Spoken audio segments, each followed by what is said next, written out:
Realism and Idealism in Modern International Relations. There are two theoretical frameworks that dominate international relations, IR. In particular, one can speak about realism and idealism.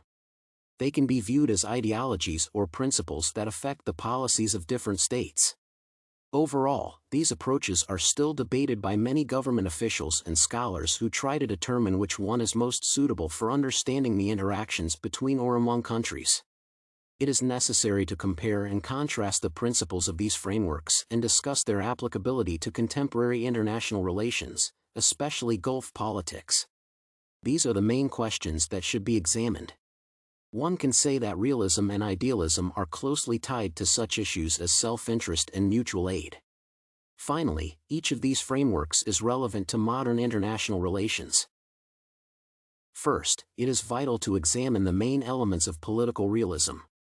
This model is based on the assumption that states should be the main actors of international relations. More importantly, there should not be any international agency that can dictate its terms to sovereign governments. Furthermore, it is not permissible to intervene in the internal policies of a country because this intrusion can undermine the sovereignty of a state. This is the main principle of this framework. Additionally, realism implies that states only pursue their interests, and it is unreasonable to expect that they will readily help one another. Thus, the advocates of this approach have a very skeptical or pessimistic view of politics or decisions taken by leaders. Overall, realism is one of the most important theories that explain the interactions between states. It should be noted that political realism dominated international relations until the beginning of the 20th century. However, military conflicts as well as atrocities against populations highlighted the necessity for international organizations that could coordinate the actions of different states. Nevertheless, the principles of realism continue to influence the relations between countries, and one cannot disregard the importance of this framework. The second approach that should be discussed is idealism. This philosophy is premised on the idea that different states should work together in order to address the most important problems. Admittedly, idealism has some similarities with realism. For example, the supporters of this approach also acknowledge states are driven by their interests.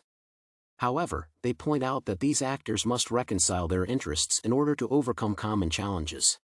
It is also necessary to remember that political idealism implies that there are certain values, norms, or principles that every country is obliged to follow.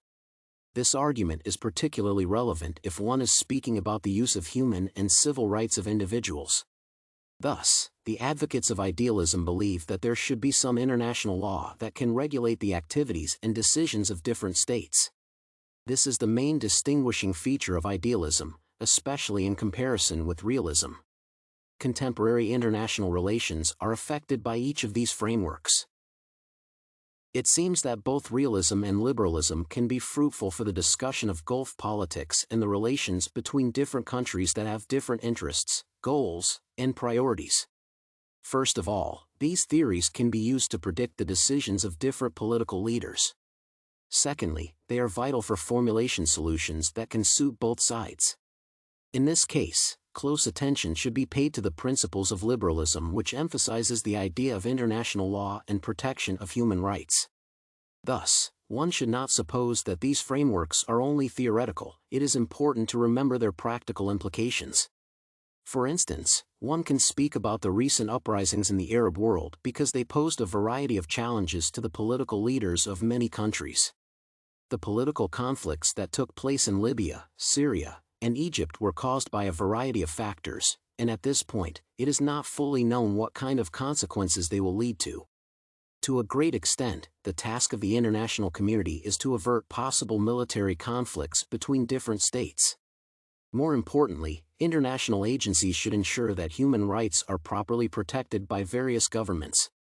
Provided that these goals are achieved, it will be possible to achieve sustainable development in the countries like Syria or Egypt. Apart from that, this example suggests that some principles of this theory can guide the decisions and negotiations among political leaders of different countries. These frameworks are also important for the discussion of foreign policies pursued by different countries. For example, one can look at the UAE's foreign policy because it shows how different ideologies can influence the decisions of political leaders.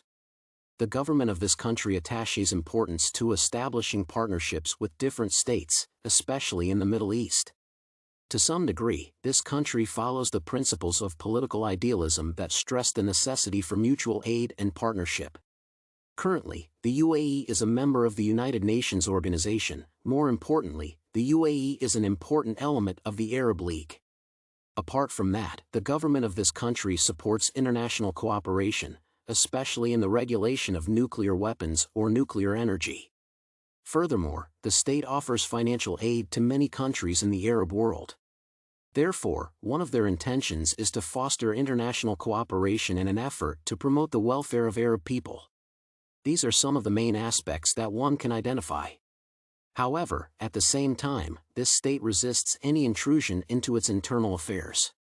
The government of the UAE objects to the idea that any international organization or agency can dictate their terms to them or intrude into their internal policies or laws. So, one can say that this attitude reflects the principles of realism, and it is important for the government of the UAE. This is how the concepts of self-interest and cooperation can influence foreign policies. On the whole, this discussion indicates that contemporary politics can hardly be productive if states do not try to reconcile their self-interests. Realism and idealism represent two aspects of modern international relations.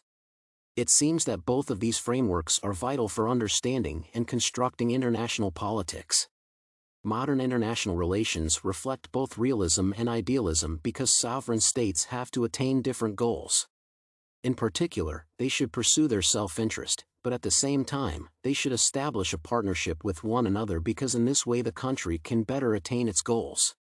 This is why these theoretical frameworks are relevant to various aspects of the Gulf politics such as upheavals in the various countries or the foreign policies of the UAE.